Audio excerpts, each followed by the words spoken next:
Again, you're competing against the world's most talented scrubs and you find a way to be Captain Scrub? Again? I know the arena was empty last night. Gabby Newsom, the proud governor of the People's Republic of California. Gabby, he has made life so miserable in the People's Republic that people can't even afford free tickets to watch Bronny James attempt to play semi-professional basketball. Several months ago, I got into a debate on Twitter with a Bronny James fanatic. She claimed that the spawn of Bron would be great for the NBA because Bronny James is a huge star. He will sell out arenas all over the country.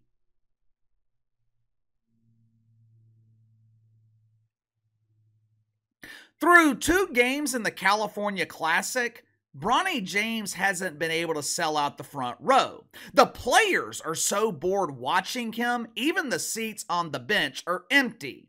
Now, even though the arena was empty, there were probably hundreds of thousands of people watching the game last night on ESPN Dose. I was one of them. I watched the game at my parents' house last night with my brother-in-law. And you go out for the second consecutive game after missing the last game with what the Lakers called swollen knee. My 7-year-old nephew calls it a boo-boo. For the second game in a row, you go out and give us another performance like that? If you haven't already, make sure to like and subscribe. You can follow me on Twitter at KC_BTL84. Every father has one job. If you ask most fathers, they will tell you that their primary goal is to give their kids a better life than they had. They want to set up their children for success. Now, they can't achieve success for them, but a father's job is to give their kids the tools and teach them how to be successful. My dad grew up very poor. Every year when school started, he got 1 pair of pants and 1 pair of shoes to last the entire school year. If something happened, if the pants ripped in the ass by December, he spent the rest of the school year experiencing a natural boodle breeze. But as a result of growing up poor, my dad did everything in his power to make sure me and my sister didn't grow up the same way. Now, my mom did too. Mom worked 40 hours every week, and she came home to work another 40 hours because Dad would be working until 8 or 9 o'clock at night. Throughout our childhood and all the way through college, my parents gave me and my sister everything we needed to succeed. But once we became adults, we were on our own. The second we moved out of the house, there was no coming back. Having trouble finding a job? Tough shit. Pops isn't calling in favors to get you a job. Your boss is an asshole? Deal with it. My parents set us up for success, but they also allowed us to be failures. I mean, who doesn't fail in their 20s, right? Now, to his credit, LeBron James did the same thing for his kids that my parents did for me. He provided his kids with a childhood that he could only dream of. The difference is, at 19 going on 20 years old, LeBron James, he didn't allow his son to be a failure. Now, obviously, on the court, he has no control over it. Bronny James is failing miserably on his own. But the truth is, Bronny James shouldn't be in this situation because he has absolutely no business being in the NBA, at least right now. But Papa Bron, he was not going to allow him to fail. Papa Bron wasn't going to allow his son to go undrafted. He wasn't going to allow him to spend another year at USC barely touching the court.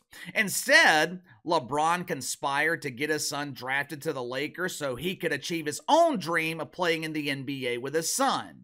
Instead of setting him up for success, LeBron James set up Bronny James for embarrassing failure. And we witnessed chapter 2 of that embarrassing failure last night.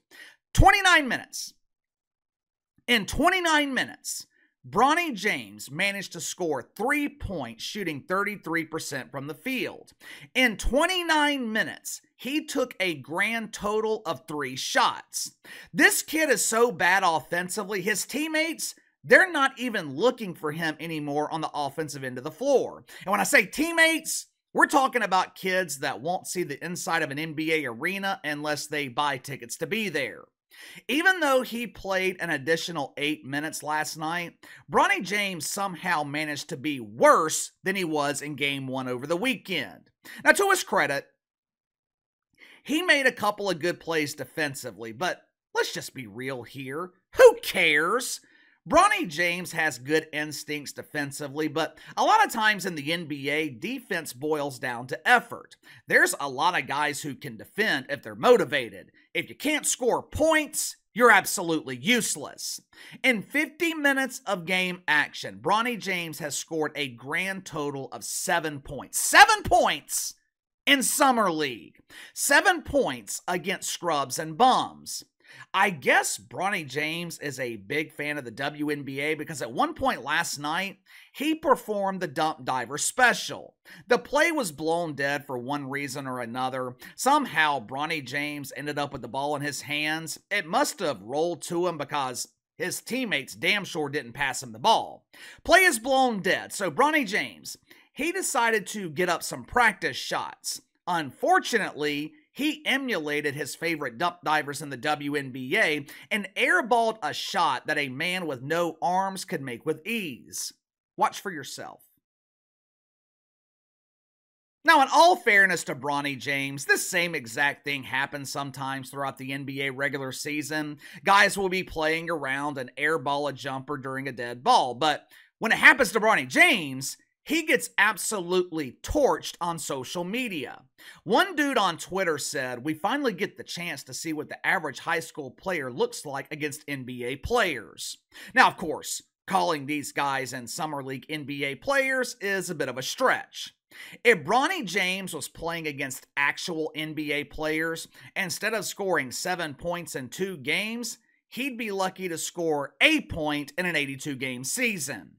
Earlier today, we were given, I guess, a lecture by Seth Greenberg, one of the many NBA analysts at ESPN. According to Scott, we are being harsh on Bronny James. Our expectations are unrealistic. Watch for yourself. He's the 55th pick in the NBA draft. He's not a lottery pick. Let's stop evaluating him like he's a lottery pick. He's an if, like every other 55th pick in the NBA draft. But does he play hard? Is he a terrific young man? Is he a good teammate? He possesses all those intangibles. Eventually, we've got to just evaluate him on face value in relation to the other guys in his category. Look, everything Seth Greenberg said, absolutely right. Well, besides the part where he's talking about what he calls intangibles, claiming that Bronny James is a great teammate because he's a great kid. Bronny James is a great kid, very polite, well-mannered, he's very respectful. Problem is, no one cares. The Pelicans had a lot of high-character players last season. You know what that got us in New Orleans? Swept in the first round. I don't want high-character guys on my team. I want talented basketball players. But other than that, Seth Greenberg, absolutely right.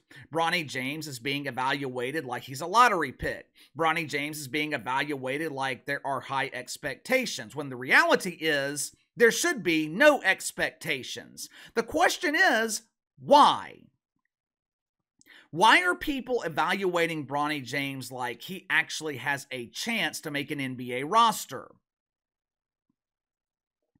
Because LeBron James and the Lakers, they set those expectations. Whether it was intentional or not doesn't matter. The road to huge embarrassing failure is often paved in good intentions.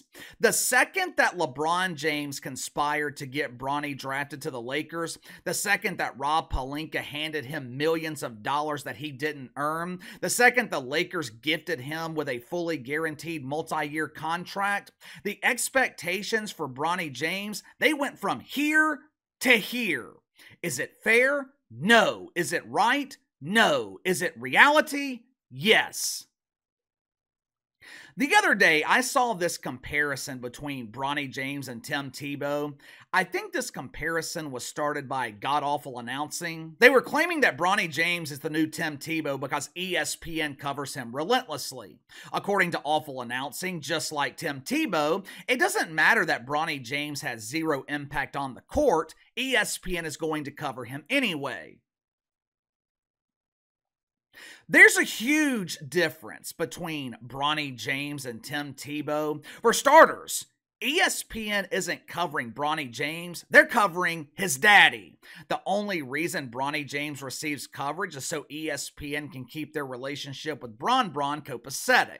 And number two, Tim Tebow. He actually earned his media coverage.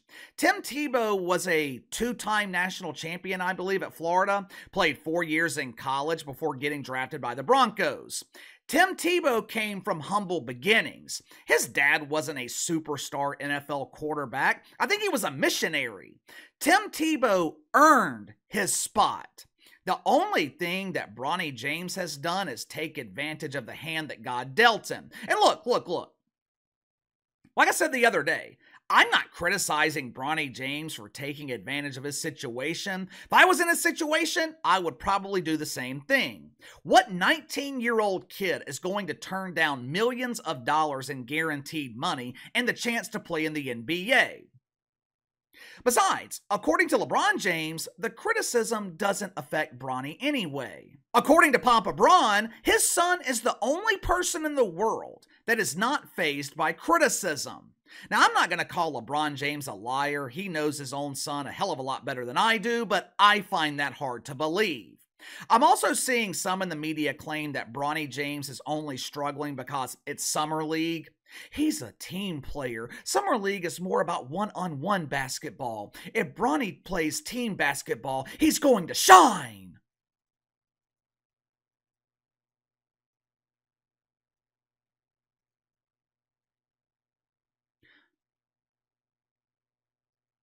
Trey Murphy is a role player in the NBA. When he is going against NBA caliber players, Trey Murphy is essentially a spot shooter. He struggles creating his own shot. When he played in Summer League, Trey Murphy was dominant. It was the same thing with Dyson Daniels. Dyson Daniels, one of the worst offensive players I have ever seen in the NBA. When he plays in Summer League, he's dominant. Dyson Daniels, he can put up 30 points against G Leaguers. In the NBA, Dyson Daniels can't score 30 points in 30 games. And you expect me to believe that Bronny James, his game translate better in the NBA even though he's a disaster in Summer League? Like I've said before, I feel bad for Bronny James. Instead of his father setting him up for success, his father has set him up for failure, and the entire world is watching it transpire. But give me your thoughts on this. Bronny James struggles again. He's torched on social media for airballing a 3-foot practice shot. Does this kid have a chance of making it to the NBA?